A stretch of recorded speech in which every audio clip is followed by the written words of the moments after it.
Hello, bachcho. Let's see the question. The question says that a variable plane at a distance of 1 unit from the origin cuts the coordinate axis at A, B, and C. If the centroid dx, y, z of the triangle ABC satisfy the relation 1 upon x square plus 1 upon y square plus 1 upon z square is equals to k, then the value of k is first option है 3, दूसरा है 1, तीसरा है 1/3 और D हमारे पास है 9। Okay, चलिए इस क्वेश्चन को सॉल्व करते हैं। उससे पहले हम लिखेंगे अपना जो कि है की कॉन्सेप्ट। ठीक है, की कॉन्सेप्ट हमारे पास होगा क्या, equation of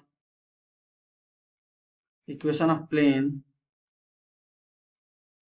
in intercept form. ठीक है, इंटरसेप्ट फॉर्म। और होता क्या है वो equation of plane, x upon a plus y upon b plus z upon c is equal to 1, जहां पर होता है हमारे पास ए होता है एक्स इंटरसेप्ट, बी होता है वाई इंटरसेप्ट और जेड हमारे पास सी होता है हमारे पास एक्स इंटरसेप्ट। ठीक है, चलिए अब हम लोग के हमारे पास ये इक्वेशन ऑफ प्लेन आ चुका है। ठीक है, अभी हमसे बोला जा रहा है a variable plane distance of, तो ये इस वेरिएबल प्लेन को हम लोग मान लेते हैं क्या, इस वेरिएबल प्लेन को मान लेते हैं वही जो वेरिएबल प्लेन है। ठीक है, अब हम लोग जीरो का कहाँ से बोल रहा है, from the origin cuts the coordinate axis. अब देखो 0,0,0 से हम लोग क्या करते हैं, परपेंडिकुलर डिस्टेंस निकालते हैं। ठीक है,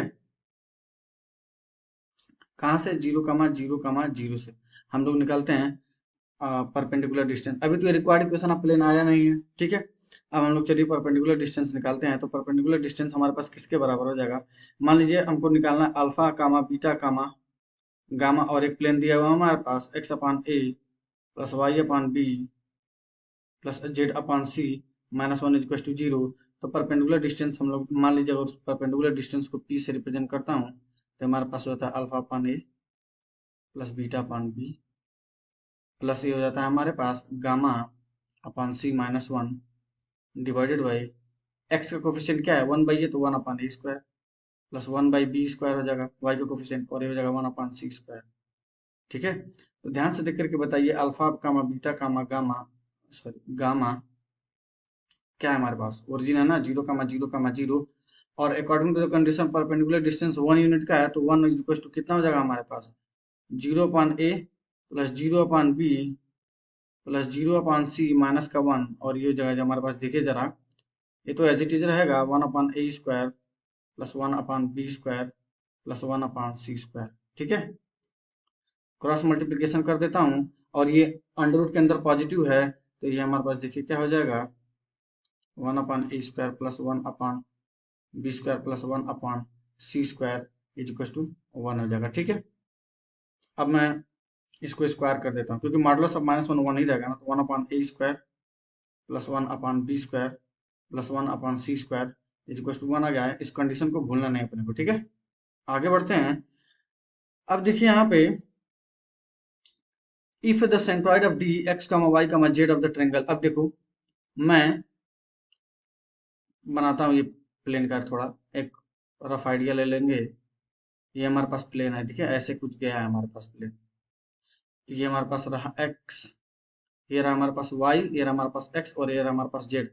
एक्स ये हमारे पास a,0,0, ठीक है ना, ये हमारे पास कितना हो 0,b,0, और यहाँ पे कितना हो जाएगा बताइए, हाँ सही बोला 0,0,c हो जाएगा। ठीक है, अब सेंट्रॉइड है इस ट्रेंगल का, ट्रेंगल दिख रहा है ना ऊपर से, तो इस सेंट्रॉइड हमारे पास है। सेंट्रॉइड का फार्मूला क्या होता है, एक्स कोऑर्डिनेट का सम करते हैं तो ये हमारे पास हो जाएगा सेंट्रॉइड ऑफ ट्रेंगल। ये देखिए पॉइंट हमारे पास कहाँ कहाँ दिया हुआ, ए बी और सी ना, नेमिंग भी कर देते हैं हम लोग, तो ये रहेगा ए, ये रहेगा हमारे पास बी और ये रहा हमारे पास सी। तो सेंट्रॉइड ऑफ ट्रेंगल एबीसी कितना हो जाएगा, centroid is TROID equal to कितना हो जाएगा हमारे पास, एक्स कोऑर्डिनेट मतलब a plus 0 divided by 3 comma 0 plus b plus c 0 divided by 3 comma, ये देखिए हमारे पास कितना हो जाएगा 0 प्लस सी डिवाइडेड बाई 3, और ये उन लोगों ने कितना दिया हुआ है एक्स कामा वाई कामा जेड, जो पॉइंट डी करके बोला उन लोगों ने। तो यहाँ पर हमारे पास हो जाएगा a/3 b/3 और ये रहा c/3।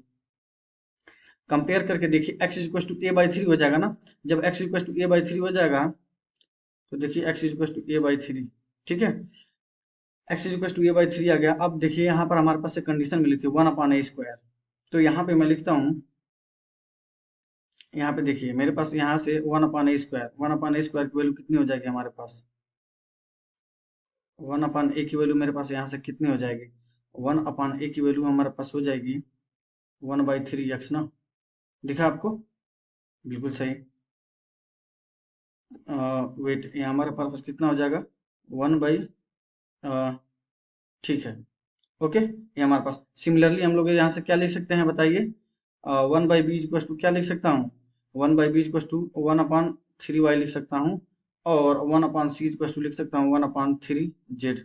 अब तीनों को स्क्वायर करके जोड़ देता हूँ, तो मेरे पास क्या हो जाएगा? 1/a² plus 1/b² plus 1/c² equal to ये हमारे पास कितना हो जाएगा? 3x। ओके, ठीक है ना। यहाँ से हमारे पास हो जाएगा इक्वल टू हमारे पास कितना हो जाएगा? 1/3 x का होल स्क्वायर प्लस 1/3 y का होल स्क्वायर प्लस 1/3 z का whole square. 1/a² plus b² plus c² कितना दिया? 1। और यहाँ से 1/9 कॉमन आ रहा है, ध्यान से देखिए, तो 1/x² plus 1/y² plus 1/z²। यहाँ से मैं लिख सकता हूँ 1/x² plus 1/y² plus 1/z² equal to 9। तो यहाँ से किसकी वैल्यू हो जाएगी? के की वैल्यू हमारे पास जो है कंपेयर कर लेंगे तो के की वैल्यू हमारे पास 9 हो जाएगी। Option D is the correct. I hope you will understand. Thank you so much.